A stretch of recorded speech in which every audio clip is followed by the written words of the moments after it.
Good afternoon.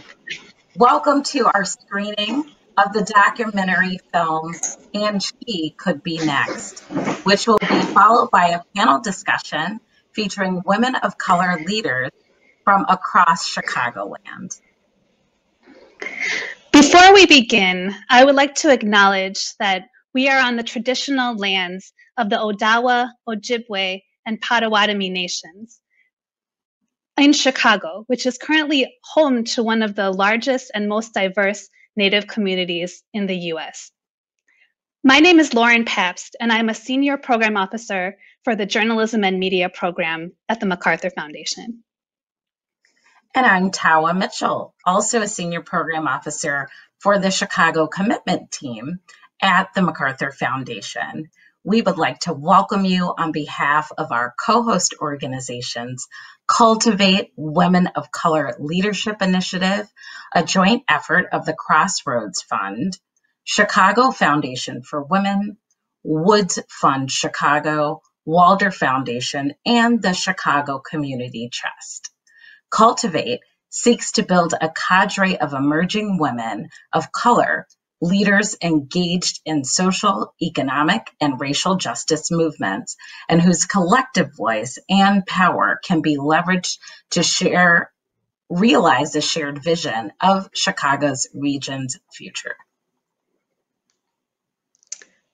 We're also being co-hosted this event by Nuestro, Futuro, an initiative of the Chicago Community Trust, the largest affinity fund in the nation dedicated to Latinx philanthropy. Nuestro Futuro, which means our future, has been awarding funds to nonprofits throughout the Chicago region serving Latinx communities since 2003. We're also proudly supported in this event by the Asian Giving Circle, an initiative of the Chicago Community Trust, which was created in 2002 to build support for nonprofit organizations addressing the challenges facing the incredibly diverse Asian American community in the Chicago area. And last but not least, we're also co-hosted by the Theta Omega chapter of Alpha Kappa Alpha Sorority Incorporated, which is the oldest chapter in the Chicagoland area, serving the south side of Chicago for nearly 100 years. We encourage you to check out the websites of these organizations, which we will be posting in the chat later on, to learn more about what they do and how you can become involved. This afternoon, we are very proud to be screening the beginning of the incredibly inspiring two-part documentary, And She Could Be Next, directed by Grace Lee and Marjan Safinia, and produced by an all-women of color team. It was broadcast in June of 2020 on PBS's POV, the longest-running independent documentary showcase program on public television. And MacArthur's Journalism and Media Program is a longtime supporter of POV and also supported the documentary through our partnership with the International Documentary Association. It intimately follows a few of the historic campaigns of 2018, when more women of color ran for public office than ever before in US history. And it also follows the community-based organizations that helped form the backbone of the support systems that helped them run. Please feel free to use the chat box to respond and share your reactions during the screening.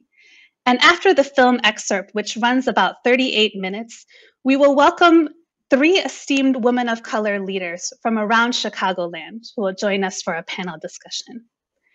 We'll be talking with Kim Neely Du Buclet, Commissioner of the Metropolitan Water Reclamation District, Juliet De Jesus Alejandre, Executive Director of the Logan Square Neighborhood Association, and Bushra Amiwala, member of the Skokie School Board, who is also featured in the documentary. Representative Dagmara Avelar of the Illinois House of Representatives, who was scheduled to join our conversation, sends us her regrets. A crucial meeting has been rescheduled for this afternoon, and of course, she needs to represent the 85th District in that important conversation. So if you scroll down to the bottom of this page, you'll be able to hover over the photos to read more about the illustrious women who have joined us today. You will find their biographies in detail further down on the page. A few more notes on the screening and panel. The film will have closed captioning available in English that you can access by clicking the closed captioning button. And our panel will have real-time closed captioning in both English and Spanish, and the instructions on how to access are below. So now please enjoy, and she could be next. Hello and welcome to our panel. Let's welcome everyone. We have with us Kim Neely Du Buclet, Juliet De Jesus Alejandre, and Bushra Amiwala. Let's welcome them to our virtual stage this afternoon. And please remember, at any point you can share a question in the question and answer box, and we'll be glad to weave it into the discussion. So now I'll turn it over to Tawa to get us started. Hello again. Such a wonderful film, and so many themes that were resonating throughout the film, certainly for me, and I'm sure for each one of you. Can you tell us what theme resonated most with you? And Kim, let's start with you, Commissioner Du Buclet. Wow. Well, first of all, thank you for having me, and what an awesome film. You're absolutely right. And I'm very privileged to be on the panel with such esteemed women. So thank you again for having me. So I would say there were several things that resonated with me. One is just the resilience and the strength of women, and how I was often told as a young African American person that I have to work twice as hard to be just as good as the average person. And I say that's for African Americans. I say that's for women. I say that's for any minority. And the hard work that these women on these campaigns put into their campaigns to be successful. So, that was one thing that resonated with me. The other thing that resonated with me was a quote that I'm going to say that one of the speakers said. If you solve Black women's issues, you solve everyone's issues. And I'm actually going to take the word Black out and say, and if you solve women's issues, you solve everyone's issues. That really resonated with me, both as a Black woman and then, of course, as a woman. So again, there were many themes. I'm sure my panelists on this forum will have other ideas that I'll agree with, but that's kind of where I'll start. Thank you. And Juliet, what about you? Any themes that stand out? Yeah, for sure. I mean, I think I found myself moved quite a lot throughout this film by the stories, by the communities that put these women in front. I think that one of the things that resonated was towards actually the end of the film, where Maria Elena in LA talked about that, this wasn't just about women's sole leadership, right? That it was so important that to name that each of these women were a part of a movement that was larger than them, right? That they were pushed forward by community, right? Like handed over and said, here you go, right in front, but you are part of us. That it isn't enough to just have somebody who looks like you, right, in leadership, but that somebody who is definitely connected and tied to community in leadership, and that they're accountable to that community, right, and they're connected and growing. I really loved Ensei too, from the New Georgia Project, and that quote, more or less, of like, I'm sick of people with limited imaginations telling us what it's possible. And that is, I think, so true, right? I think what we're seeing is, though, right, like the imagination or like kind of, malignant imagination of those who want to take away our rights, right? Like really being strong and figuring out all kind of creative ways to take away people's right to vote, people's right to live, really, in a lot of our communities, what we've seen. And that we, right, who have been most impacted by basically evil imagination, right? Like our communities who've been suffering through pandemic and through generations of segregation and all that comes with it, that our imaginations have to be even greater, right? That we have to more so really believe that that we can, right? That we could go and register 159 counties in Georgia, right, to vote, like that we can do that. So those are some of the themes. And I think the other theme, I think in general, kind of just taking away from it all, was that leadership that is womanist, that is feminist, that is queer, that is disabled, that is Black, that is Indigenous, that is immigrant, looks and feels different, that it defines power differently, right? And so we saw that because all of these women leaders were never alone. They were constantly being fed and feeding their community, and being accountable to that. So those are some of the themes. I love it. I love it. And that's a perfect segue. Bushra, like you are all throughout the film, and your energy and enthusiasm and passion. I'm sure you've seen it a million times by now, or maybe not, because I don't like looking at myself on video. But what were some of the themes that or takeaways that you have, obviously reflecting on that time in your life and the film itself? Yeah, so it has been 4 years since that film was, like, the beginning stages of it was taking place, which sounds very surreal to me. I'm 23 now, was 19 when that was being filmed, which, again, that time just totally flew by. I look back at myself and I was like, wow, I feel like I had a lot more confidence than I do now, when it comes to just, like, you know, honing in on, like, the power that I have, and also just showcasing, like, unapologetically, like, yeah, I'm young, I'm 19 years old. Like, saying that, I think, was just such a powerful thing to be able to see that on camera again, after such a long period of time. So it's always nice to see yourself on screen and to reminisce on things like that. But what really resonated the most with me was what Lucy McBath said, which was, there are not enough people who look like me on the inside. And that's something that I feel almost all the time. And I think that there aren't enough individuals that sort of, like, come from similar backgrounds as myself, that are, you know, rooted in the community, that have been born and raised in this area, but also represent and reflect the values and the mission systems, and are on the ground doing the important organizing and things of that sort. So carrying those traits and characteristics is something that I find to be imperative, especially when it comes to holding public office. And that's what resonated the most with me. But what I also want to call out is that sometimes identity at face value isn't enough, right? It comes down to your values as well. And I think that's what's a really important piece that I wanted to call out, just because a lot of the times I found that there might be, I've encountered, for example, people who happen to be young Muslim women as well, running for public office, who perhaps might fall on a different side of the spectrum as you when it comes to issues and values that they carry. So being very intentional about the way that we support specific candidates and not just fall into that realm of identity politics, I think is also very important to call out to when having these types of discussions and conversations. But nonetheless, there needs to be more people that do look like us in the political realm and sphere, that reflect us and share our values. Fantastic. If I can add one thing, it also struck me, and I've had to deal with this, it struck me how differently women are treated than men. The fact that one of her potential constituents said to her, I don't like it that you wear too much lipstick or too much makeup. I mean, that was probably good feedback. I don't know, but no one would ever comment on a man's appearance. You know, your hair's not dyed the right color, or your tie is the wrong color. So we're often held to an interesting double standard. And I've actually experienced that. I'm sure other women candidates have experienced that. So that struck me as well. Absolutely. Absolutely. Thank you for bringing that up.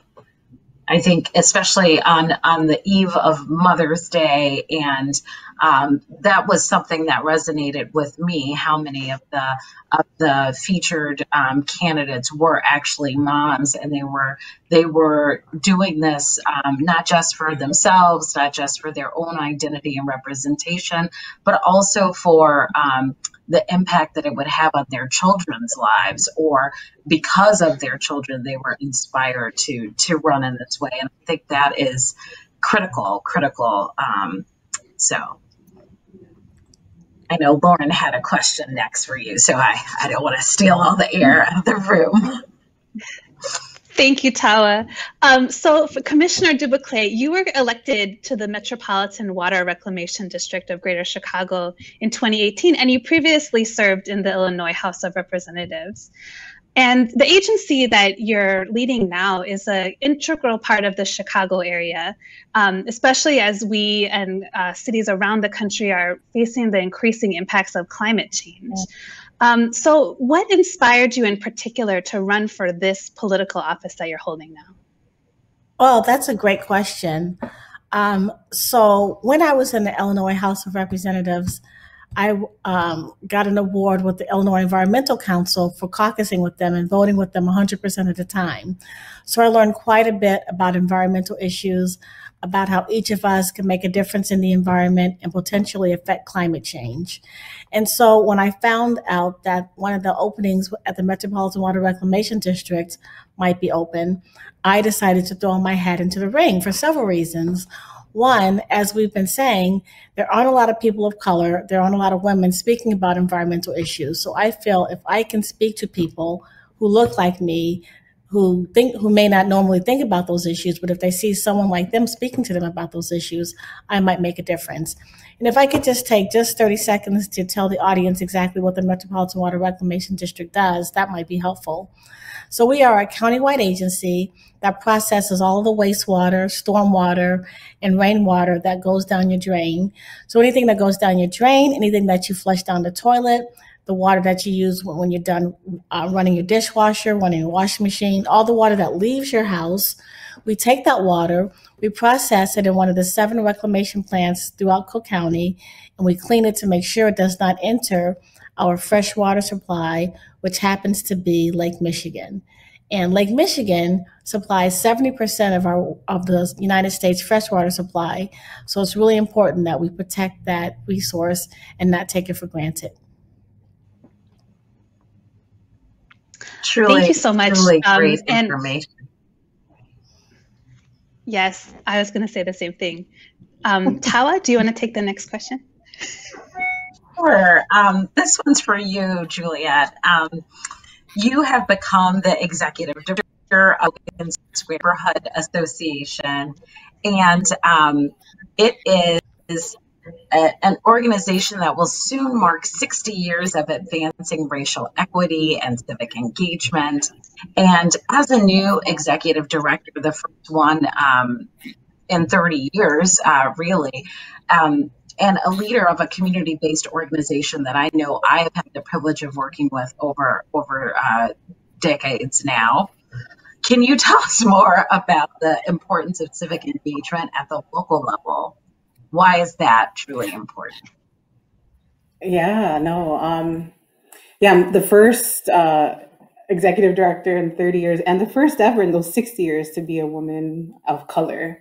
And since the 80s, I would say Logan Square became a majority Latinx community, and our base really at LSNA are Latina moms and Latino young people, in our local schools. And so, what civic engagement looks like in a community-based organization is deep and daily, right? So like voting is a small part of it. It's about women, mostly Latina, some Black moms, immigrant, disabled, queer, undocumented mothers, and young people, like really breaking out of isolation. So we hear a lot from a lot of our leaders who get involved, right? And they may get involved because they want to, be part of a parent mentor program or an English class, right, in a community learning center after school, or signed up for a summer job as a young person. And then they start to understand their story. They start to tell their story, right? And oftentimes people felt very isolated and shame, right? Like, my family couldn't afford rent and we had to move. And that felt very personal and very, right, shameful. Or somebody in my family is locked up or got deported and we're facing this. And so people are so kind of struggling, right, by themselves. But when you come to LSNA, right, they begin to hear each other's stories, and that begins to politicize them. They begin to realize that this is a result of systems and structures, right, that are shaping their lives. And our job as organizers in the community is to also provide some historical context, right? And for me, more and more, it's it's beyond the 60s and the 70s, right? For me, it's 500 years of colonization that we begin to put into context what's happening, and the power of white supremacy and those structures in our community, right? When we look at gentrification. So it's that process of leadership development, of conversation, of finding others, and then the process of then, like, what is the world as it should be, right? How do we move? How do we imagine? And it starts really in a community, right? It's like mothers, one of our moms last week in our leadership development series spoke of, like, before I was a parent mentor, like, I never spoke. I was so quiet. And there were so many things around me, but I never spoke out. I felt so small. I felt so alone. And then she began to tell the story of two children in a dangerous intersection after many, many weeks and months and years probably of advocating, for a stop sign at the very least. And in this dangerous corner right by the school. And she said one day, two little ones were hurt. They were hurt by a car. And that the mothers, right, all of them just made a commitment to stand at the corner every day and protest until finally a light was placed there, right? And so she said, I wouldn't have done that if I had not found my voice, right? If I had not realized my worth and my community's worth, right? Like, a lot of the women in the film spoke about, like, we're just trying to live, right? Like, we're trying to help our communities survive, right? And so then for me, that's always a base. But I don't think that's good enough, right? Like, I think we need to go beyond that, right? Use our radical imagination to say then, okay, yes, of course, we want to get to the baseline of everybody having a good life, but what does abundance look like, right? What does it look like to really live in joy, where our dignity is not questioned, right? In our schools, in our streets, with we think about the way that we're surveilled. So that's what it looks like. And then voting is a part of that for sure. A lot of our leaders cannot vote, right? They're not documented. So what that looks like is that they then become these ambassadors. And literally we have a project called the Democracy Ambassadors, because they can't vote, but they have sons and daughters, neighbors, and cuñadas, right? Like, so family members who can vote. And then their job is to turn them out, get them registered and turn them out. And then when we find a champion, in our community who wants to run, who says, yes, I'm going to go represent you, then our job is to cheer them on and then hold them accountable as well. Thank you so much. So much of what you said just resonated a lot with, I think, some of the themes, of course, of the film, of how it does take a whole community to hold people accountable and also lift them up to get to these positions of power. I just want to remind our audience to please share your questions as well using the Q&A tab, and we'll be very, very glad to work them in. So, Bushra, you said it yourself that this film was created 4 years ago, back in 2018. And since that time, you have won a seat on the Skokie School Board, and a lot has changed as you have intimated. I know it's just thrilling and exciting. And I'm wondering, did the film tell your whole story? Are there other things that you wished were there, or some things that were there that may have evolved over this time? Yeah, so the film started off towards the latter half of 2017. That's when we began filming. And my election happened in March of 2018. And the very sort of end of that, I actually cried on election night. It was a very sad moment for me to see the results come in. You see, like, you pour your heart and soul into something. You have like a years long of hard work and dedication. And sort of like in one night, you see that it's all sort of comes down. As if, at least it's what it feels like, right? And it's a very sort of like vulnerable thing to share with someone, you know, those types of emotions that are going on in a situation, an instance like that. But it's a 2-part documentary series, and part 2 of the series actually does follow me. I'm getting elected on the Board of Education. I believe they got at least had me campaigning during it, and I don't quite remember if they had me winning or not, represented in there, but I'm pretty sure that that was embedded and incorporated in it as well, since I ran 6 months later. So they were able to squeeze that in. But I feel like there was a lot of work that happens behind the scenes afterwards, and I think my second campaign was so much more organized, a lot more thoughtful, a lot more put together than my first campaign was. My first campaign was very scrappy, very all over the place. My second campaign, I learned so much about what goes into it, how I should effectively spend the funds that I'm spending. It was a significantly smaller race, so I was able to hyper focus on many different issues and instances that I wasn't able to the first time around. So I think that those are sort of the gaps in the story, but I think that they did a great job showcasing and telling all parts of my narrative, especially the second election being a part of it too. But I think there's so much that had to have been covered in the film that it's hard to obviously cover everything. But I do think that if there was one thing that I would have had to call out, probably would have been the discrepancies between both of my campaigns. The first one was definitely a lot more scattered, and the second one was way more organized, which I think is always interesting to see the differences between the two. Well, watching as a viewer, I was not struck by any sense of disorganization at all. To the contrary, I was pretty awed at the fact that you are so young and taking on this incredible opportunity to run for office and represent the community. So very impressive. And this is also just a reminder, there's much more. We only saw a taste of the film. So later on, we're going to share more about how you can watch the rest of And She Could Be Next. So I want to ask a question to the whole panel now.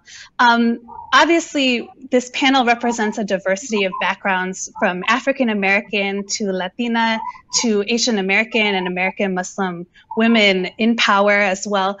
How do we work together at all levels to pave the way for more women of color to run for office and to take on leadership roles in organizations?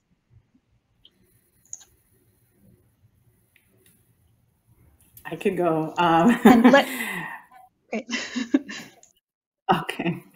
Yeah, I think, I think to run and to support each other. I think there's a part of all of this is that we need to feel seen, right? I think that there has been a lot of invisibility in a lot of our communities. A lot of our communities feel ignored by the mainstream, and definitely by each other. And if we believe in the framework, right, that this is a race, that, right, success in the United States is a race, then we're constantly looking over our shoulder and trying to beat other people, right? And I think that one of the things that we need to dismantle is that the resources are limited, right? I think that we need to really believe that there's enough.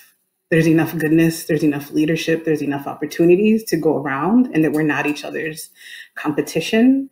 And so I really believe that, and so then that means I need to sit down, right, with my Muslim American sisters and understand their story, hear their story, and me share mine, and with Black American women, right, and even within the Latino or Latina, Latine, all the different ways that we're trying to create inclusivity, that there's a lot of diversity even within Latinidad, right? There's Black Latinos, Asian Latinos, Muslim Latinos, right? And for folks to really feel that and feel acknowledged and seen, Indigenous folks, right, often feel completely ignored and isolated in this. So I just feel there's a lot of affirmation that we need to do with one another. And I also think that there's a lot of unapologeticness, that we have to really be unapologetic about representing our people. Those who hate us are unapologetic about their hate and the way that they want to take away our rights, right? And I think that we have to be even bolder and more unapologetic about fighting for our right to live in the city, to be safe, to not be surveilled by police or ICE, right? Like, we just need to just say it. and surround ourselves with goodness and love of our community.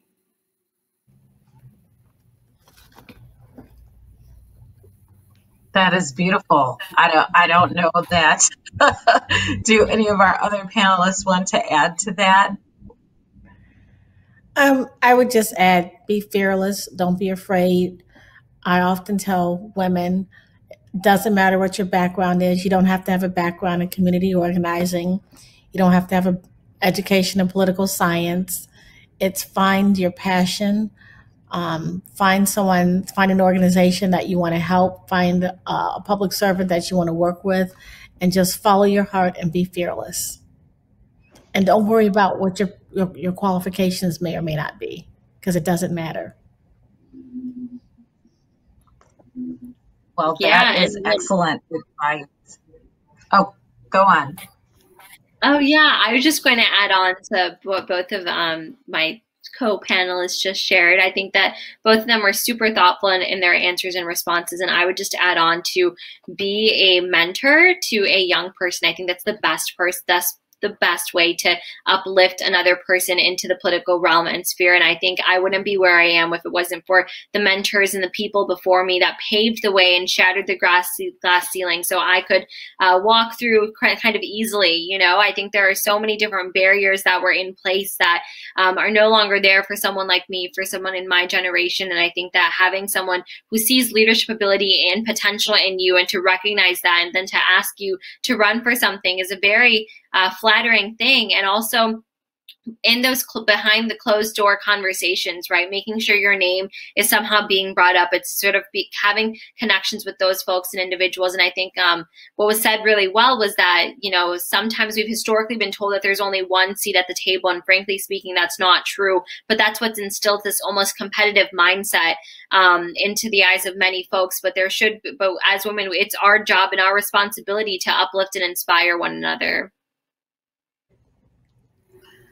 I think that is an excellent point and a perfect segue, I think, between a question that we had thought of, right, which is so much has changed in the last 5 years between Hillary Clinton's historic run for the nomination and how she broke glass ceilings with her nomination.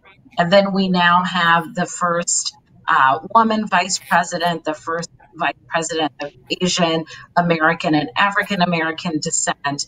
And then we have come through the last administration of President Trump and civil unrest and all of these things have sort of happened over the past 5 years that have called attention to, and this is what the audience member has written to us, the need to create coalitions and multiracial and ethnic collaborations, and how do we continue to break those silos in communities, promoting intersectionality? And I think that's a thread that I think all of you have spoken to.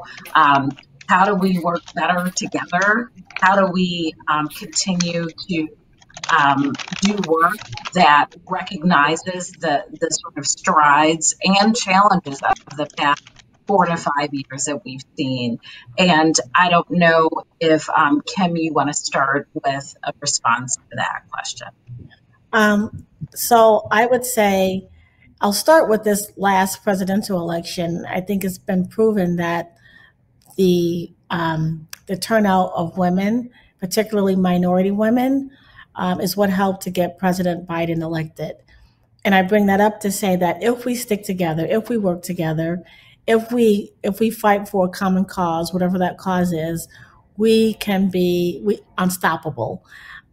So I would say, whatever your issue is, whether in my case it's an environmental issue, whether it's an issue around childcare, whether it's an issue around healthcare, whatever your passion is, find a coalition, a group that's already doing that.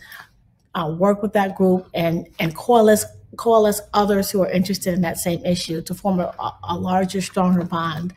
I've also been very interested in coalescing with other with other minority groups, particularly Black and Brown communities, and particularly low-income communities, because we are often overlooked. Our voices are often underrepresented or not represented at all. So it's very important to me that I bring those voices to the table, the underrepresented Black and Brown voice that are often overlooked. That's great, and so important. I think just this panel, hopefully we won't even need to call out women of color leaders in the future and our importance, because it will be so embedded in what we do and how we show up as a country and as a society. But Juliet, I would love to hear, I'm sure all of us would love to hear your thoughts as well on how we work together to break silos in multiracial, multi-ethnic, multi-gendered coalitions, and what has transpired over the past 5 years that really has impacted your work and how you move towards justice. I would even say within this last year, we've had both through, pandemic and the way the pandemic, right, just highlighted the breaking points, right, in our communities of color and the city alone, right, but across the country, that Indigenous and Black and Brown communities were most impacted by the pandemic. And then all the unrest, right, frankly, by the death of our people at the hands of white supremacists, right, and police. And it's been through, the calls, I guess our collective calls of mourning, right? When I think about George Floyd and Breonna Taylor, and everybody, getting into the streets. And then there were in Chicago, right, this eruption, within a few days when Lori lifted up the bridges downtown, and then everybody was back in their communities, and there was some anti-Black actions and violence, right, in Latino communities, where even Black Latinos didn't feel safe going out into their community, right? And then there was this healing call by a lot of our leaders, a lot of them women and femme folks who called for unity, right? Called for remembering that we are not each other's enemies. I think about also the response to the murders in Atlanta, right, of the 6 Asian women who were murdered by the 21-year-old white supremacist, and in Chicago, how I was called by my Asian American and Pacific Islander sisters, right, to come to a gathering of mourning together, right, and to speak as a Latina to this experience, right, and we had this collective conversation and ongoing, and want to figure out how do we support one another through basically protecting our people's right to live, and to connect the dots, right? That we will not allow our community's survival to be used as a way to divide us, right? So there was, and I'm speaking to in specific, right, when there has been violence and thinking about the murders in Atlanta, some folks were calling for, well, we need more police presence in Asian communities, right? And then, some of my sisters, my organizer sisters in the Asian community were saying no, right? Because that means then Black and Brown people in our communities will be harmed by that call, right? And so that ability to really, really connect the dots between our struggles and our solutions, and that none of our solutions should mean harm will come to one another's communities. So I think it's sitting down and having these hard conversations, and also realizing the ways that we have bought into being suspicious of one another, right? And then figuring out ways that we will not allow that dominant narrative to continue to divide us.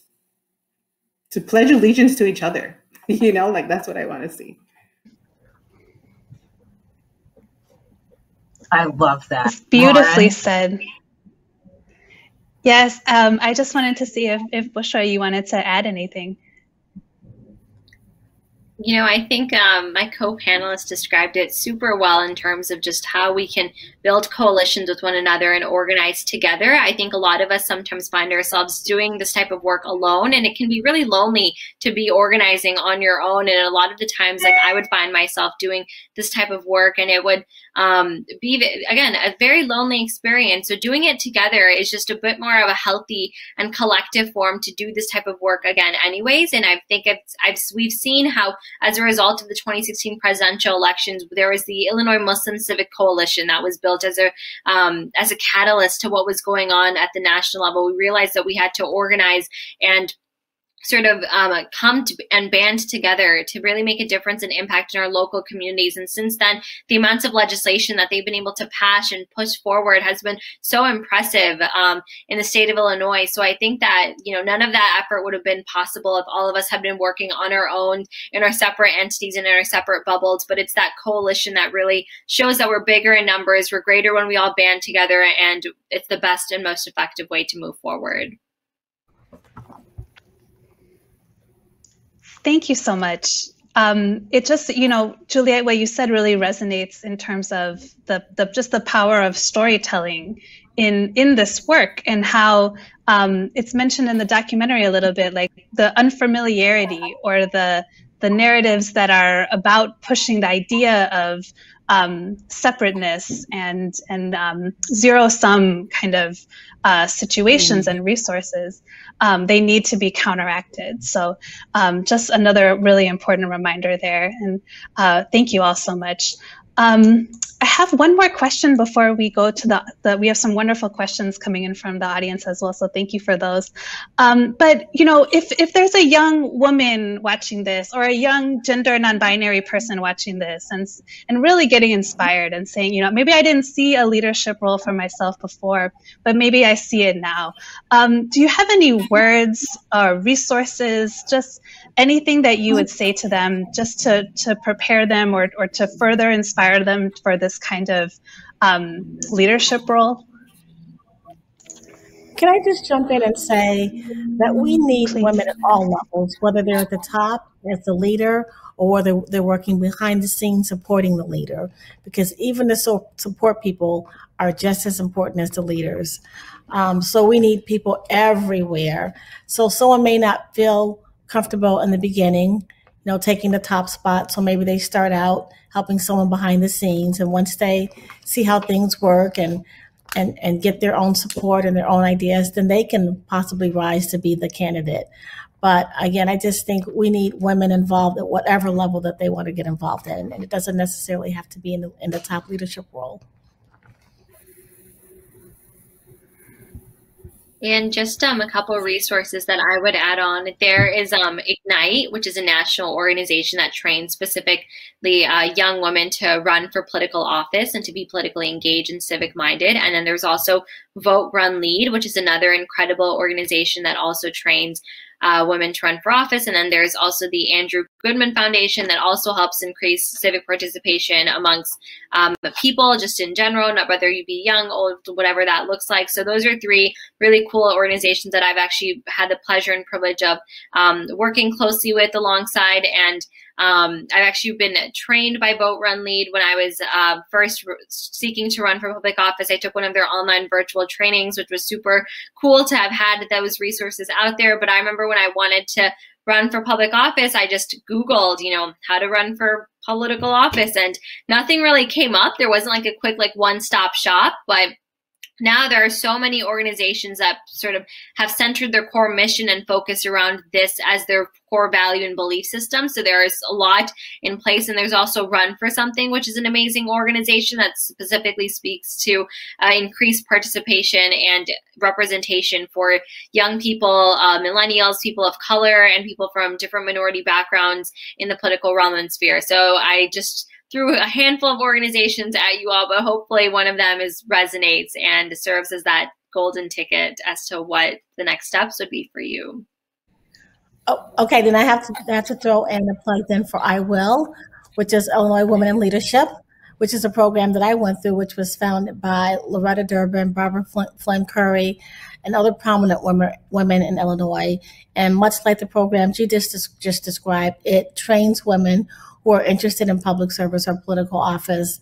And it's a year-long program. They teach you everything from fundraising to how to approach people about running for office, to organizing, to getting signatures, everything you need. So I'd like to add that program, IWIL, I Will, Illinois Women in Leadership Institute, as another program if someone's interested in getting training for running for office. Awesome. I mean, I would just add simply, as a woman who wants to be a leader, is to be in love with yourself, trust yourself.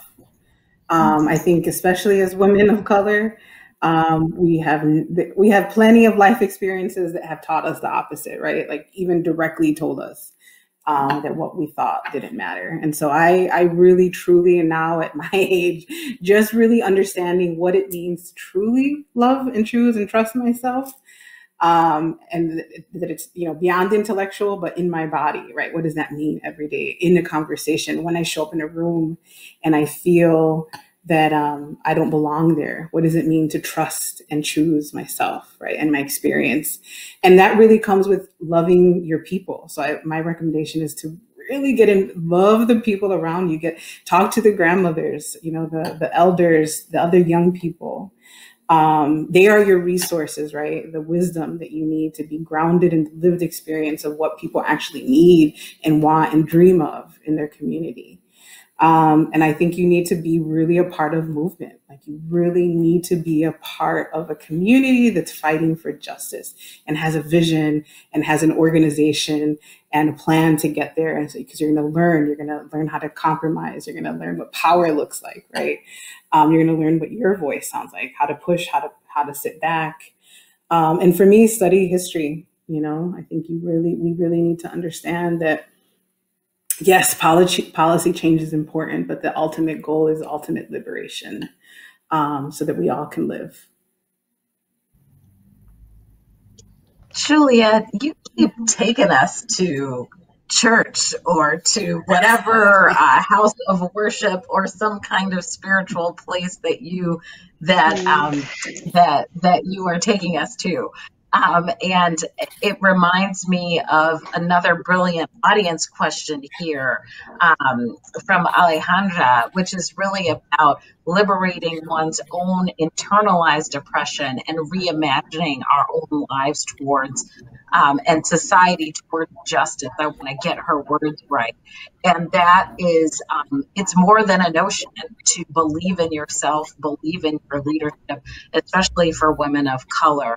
And I'm wondering if any other panelists have thoughts on that, and what has helped them in their own self-actualization when it comes to leading and that march towards justice. I don't know if Em or Bushra, you want to take this. Well, I'll just on what I don't know if I have answer for that specific question, but I will say that I'm sure every single one of us on this panel have walked into a room and have been made to feel like we didn't belong there. And it happens to me all the time as an elected official, and even when I wasn't an elected official. And so it just takes really your confidence, your village, your knowledge, your church, whatever you have to make you feel that you do belong. And Stacey Abrams says that well. Whatever room we walk into, we belong. And we just have to remember that and really keep that in our minds as we try and move forward with our leadership positions. And it's sad that, at this stage, that still happens to women, particularly women of color.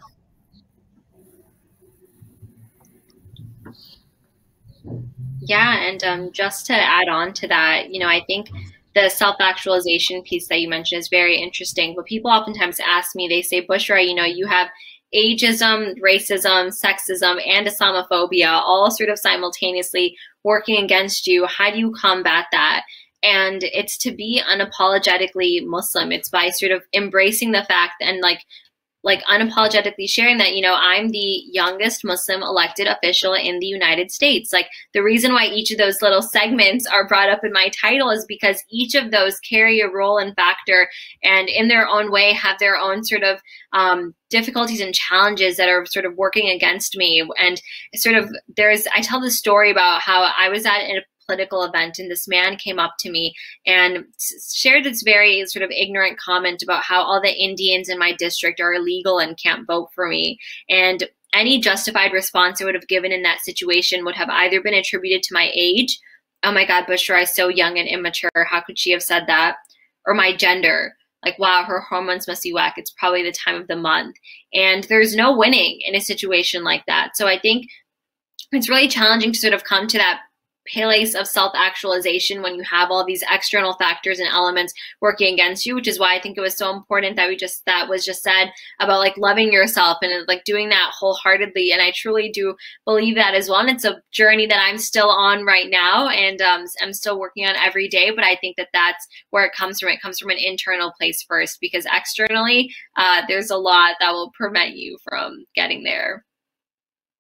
Mm-hmm. Indeed. We have another question from the audience. Thank you, Tawa. And it's for Bushra and for Kim. And they ask, what has been the difference between governing and campaigning? And, you've touched on this a bit, but what obstacles do you continue to face? And what can we do to overcome them for all women?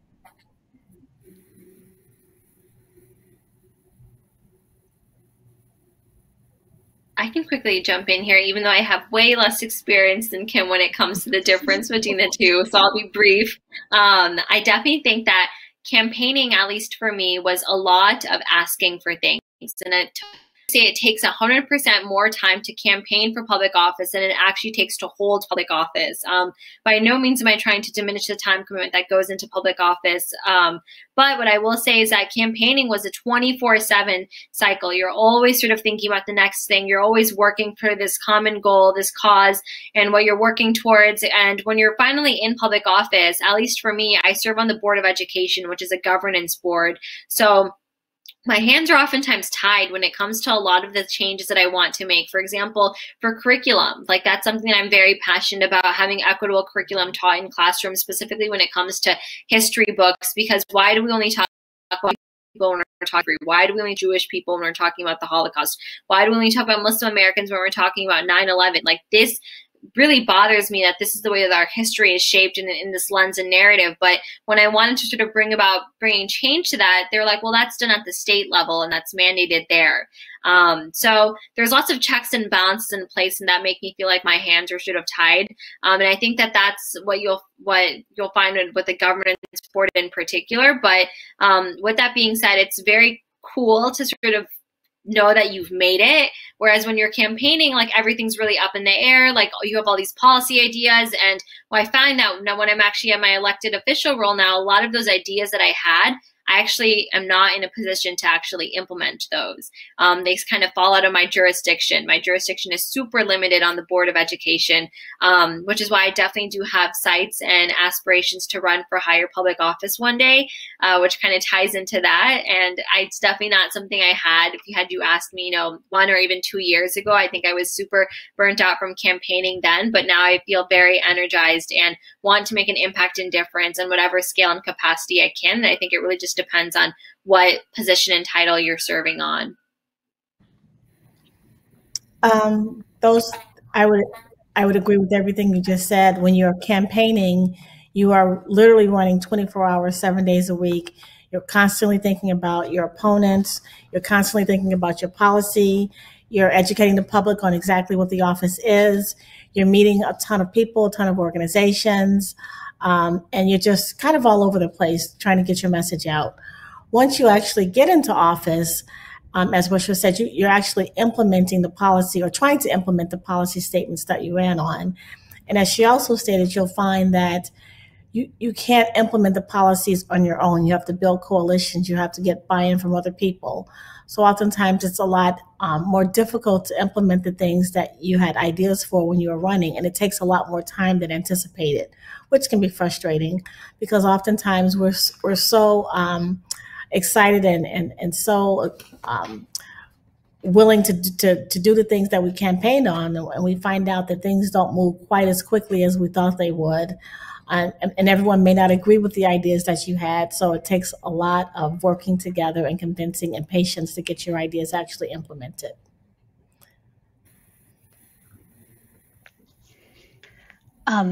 Thank you both. That, it just reminded me of something else that I want to just pose as a follow-up question, which in both the campaigning and in the governing and political office, and Juliet, for you as well, leading an organization, you mentioned like building up yourself first and really taking the time to do the things you need to do to believe in yourself. And as they sometimes say, fill your own cup up first before it can flow over and you can help other people.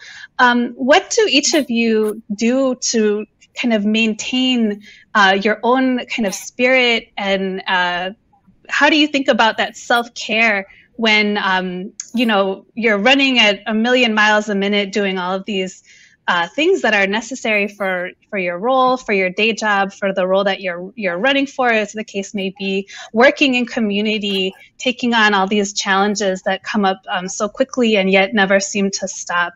Wondering if you could share any of those hints or tips with the audience. Well, I'll start to say, I think you need to have some sort of base of family support or friend support. So when you have a long day of campaigning and maybe you've gotten beat up, or even once you are in office and you're feeling down, you have someone that you can talk to about what's going on, and they understand what you're going through and they can support you through it, because there are going to be days when you just feel like quitting and just going to sit in the corner. But you need people around you, whether it's your family, whether it's your church. I have 2 children and a husband that have helped me with that just kind of keep pushing you up and pushing you forward, even when you don't feel like it. Because there are plenty of days when you want to just give up. I could jump in now.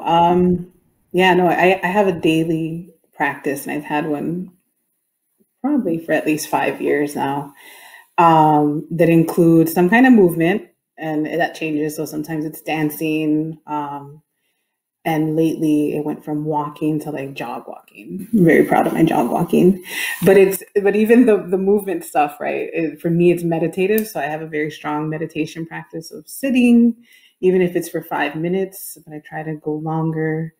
But it is this like conscious time that I'm choosing myself, right? I'm also a mother. I have 3 sons. And really trying to be there and be all that I can for my organization and for my community and for my people. And so there's this moment where I just have to choose myself, right? And so that becomes it's sacred for me. And then I also am a nerd, and I have to constantly be learning. Like, I know that about myself. So I'm, listening to a lot of podcasts whenever I can, different stories from people around the world, different examples of organizing strategies and stories, thought leaders, people who are abolitionists, who have really this visionary way of thinking about organizing and what's possible for our movements. Like, I constantly need to be filled in that way, and then bring it back to my leadership.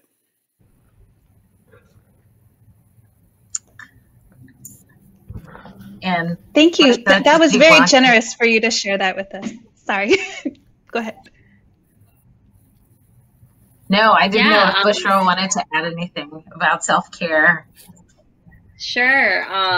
One thing that definitely influences my self-care, self-care to me used to be just putting a face mask on and calling it a day. And it's really transformed from that to sort of being on this new spiritual journey where I feel very connected to my faith. And my faith is sort of where I have full ownership over what I choose to pray about. And it's a very comforting place for me to be in. And then in conjunction to that, I recently have started therapy as well. I think it's so important to put your mental health first before everything. And therapy is just stigma attached and associated with it. But so many of my peers were like, and my friends were like, it's something you definitely should start thinking into, and think of it as investing time into yourself, where you have like an hour with someone and you're just talking about your day and what's worrying you and what's stressing you out and what's, making you feel the way that you feel. And it's a way to sort of declutter and unclog your brain and your thoughts and all of the things that are going on in your mind. And it's a way to sort of impact, your own self before anything else. So I think that that's another self-care tidbit that I wanted to call out.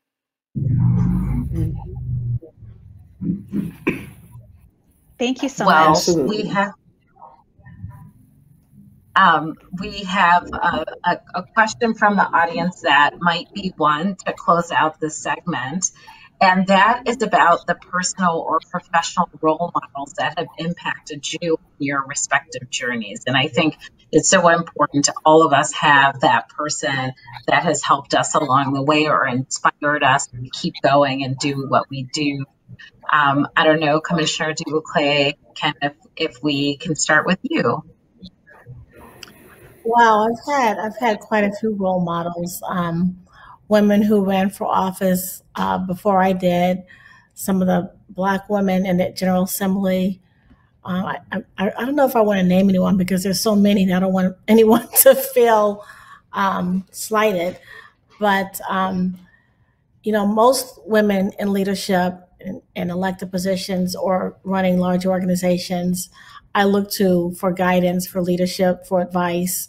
I have a small circle of women that we are able to openly and honestly discuss issues around, personal, political, family. So I think it's important to have that. And again, I don't know if I want to name anyone in particular, but yes, I do have a group of women that I look up to and mentor me. And Bushra, what about you? The people who I look up to are the people, a lot of them I haven't met them before. So it would be like Michelle Obama, 100%. I love the way how she carries herself with so much poise, grace, and elegance and resilience. And then AOC is just the coolest person ever. I just want to be like her one day, 100%. And then I have met Ilhan Omar and Rashida Tlaib, and they are both amazing women, and I look up to them and admire their grace and resilience as well. I think it's so unfair that people at the national level like that face so much turmoil and negativity from people that don't even live in their district and aren't even their constituents. I think that's so stressful to worry about that alongside all that goes on that you're working on and pushing forward. So I just see that. And when I got a bit of national media attention myself when I was running both of my campaigns, I faced that. I faced that sort of negativity from people that literally would not even be eligible to vote for me, that live in a different state, that have so much mean stuff to say. And seeing how the way that they handle it and seeing the way that they get through it really keeps me going. Wow, I can't imagine having that kind of pressure. It's really unbelievable and just so unnecessary, but also I'm sure adds to the fuel for why you do what you do every day. And Juliet, are there any women or personal or professional role models? They don't necessarily have to be women that really inspire you to keep going on your journey. I always, I think about my mom and my grandmothers a lot. I think about their strength and what they've survived, and they still manage to take care of us and love and show up every day.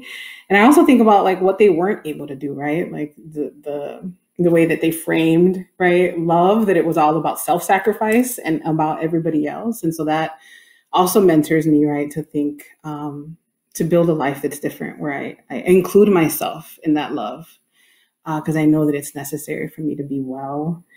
I'm also just inspired by a lot of the people at LSNA. A lot of our parent mentors are young people, right? Who I could see them go through a process of learning who they are in this world and their power. And that always moves me to tears. Like somebody who just realizes like, oh, I'm a badass. Like I'm beautiful. I'm strong. Like that always gets me, and that always motivates me to keep going. And I think about my circle of sisters who love me, and you know, who, and Candace, and Elena, and Bridget, and all these other people who just love me. And so those are all my mentors. Can I add? You know, there are women that are not in my circle that I look up to and I consider role models, and one would be Kamala Harris. I think she's amazing.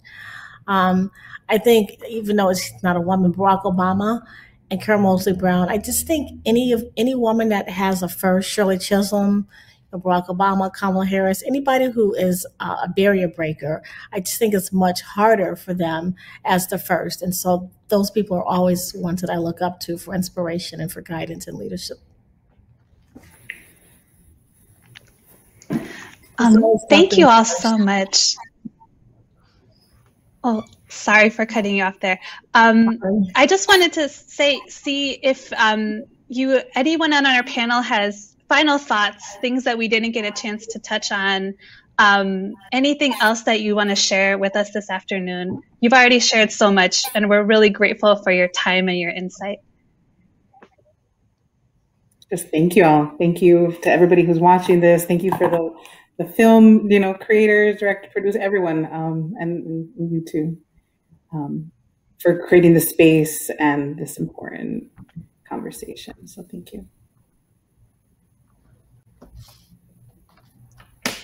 Yeah, I'll say thank you. I'll say have courage, be fearless.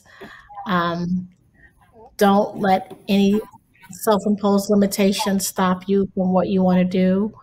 And just get out there and do your thing, for lack of a better way of saying it. I love that. I'll say thank you all so much for having us today, for screening the film. It was awesome. I learned so much from each and every one of you, the moderators, the panelists. I think it was a very insightful, engaging, interactive conversation. And thank you to all that asked questions. Well, thank you so much to all of you for joining us, to our wonderful panel, Juliet, Bushra, and Kim. We had the chance to see some role models in the film excerpt, and I think we have a chance to kind of feel as though we had a chance to talk with some role models as well in the three of you. So we're so grateful that you took the time to share your thoughts and reflections and insights with us. And we just want to thank you so much and wish you a great evening. Now, you know, we're going to transition. Oh, go ahead, Tawa, please. Oh, no, go for it. I was just going to say, thinking about those, I thought back to the first sequence from the film excerpt where we saw Dolores Huerta, Shirley Chisholm, Yuri Kochiyama, Grace Lee Boggs, all of those women from history that paved the way for the stories we saw in the film. And it just reminded me, as Juliet said, how important history is in our storytelling, in the work we're doing. And I just want to bring in one of the co-directors of And She Could Be Next, Marjan Safinia, who's joining us from California, just to tell us a little more about the film itself. It's been almost a year since the PBS broadcast. Welcome, Marge. Tell us more about what inspired the film, and also what impact it's had, and you know what's next for the project.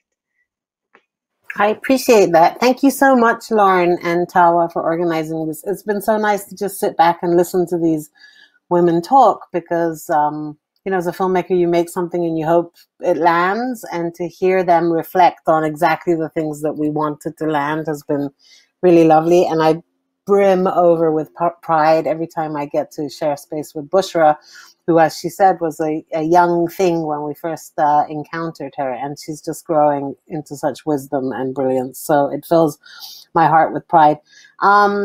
I think the film was very personal for many of us, even though we're not running for office. We are all women of color who made the project, and it was a political statement. We wanted to make a political statement with our work about things that we think are so important. And because we know that it matters who you see, I mean, almost all of us who worked on the project grew up where we didn't see people who looked like us, women who looked like us, or who had our lived experiences on our screens. And that's really fundamentally powerful, that storytelling, and to see yourself up on a screen.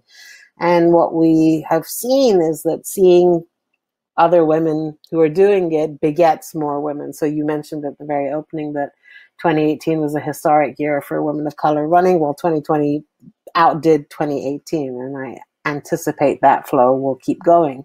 And it's really nice to go back and look at some of the early pieces. Right at the beginning, somebody remarked on an organizer then, Tishara Jones, who says when you solve for Black women's issues, you solve for everyone's issues. Tishara Jones, about a month ago, was elected the mayor of St. Louis, right? Nikema Williams, who you meet later in the film, is now a congresswoman in Georgia. And so you see, you start as organizer, you start in the community level, and then there is now a pathway to follow. There are others who have carved the path. So that's phenomenally inspiring. I think one of my favorite stories about the impact of the film is that a woman reached out through a friend of a friend of a friend kind of thing to let us know that in her community, I think in the Bay Area, she had been told many, many times by people in her circle, you should really run for school board. You are so active in the community. You're always working to make our schools better. And what she told herself is, but I could never run. That's not for me. And I think that's what we tell ourselves as women of color, especially. And then she saw the film and she wanted to get a message back to us, the filmmakers, to let us know that the time someone said to her, you should do this, she said, I thought about it and I thought I would be betraying the film if I didn't step up and run. She ran and she won. And she's now, seated on the school board in her community in the Bay Area. And so while we think the film has broad appeal in this kind of moment in our country, to see women like these get everything, all the messaging we desperately try to tuck into that film, to see that all land is tremendously, fulfilling and gratifying. And to know that this will endure, hopefully, as a document, and that there will be others who see this and feel inspired in the same way to, step into their own power. Thank you so much. Thank you. Thank you, Marjan. Thank you, panelists. Thank you, Lauren. Thank you, everyone who is watching. We are truly, truly, truly inspired and motivated to do more. And on behalf of Nuestro, Futuro, and Cultivate Women of Color Leadership Initiative, the Asian Giving Circle, the Theta Omega chapter of Alpha Kappa Alpha Sorority Incorporated, and the John D. and Catherine T. MacArthur Foundation. We are so grateful for your presence this evening, and this concludes our event. Good night.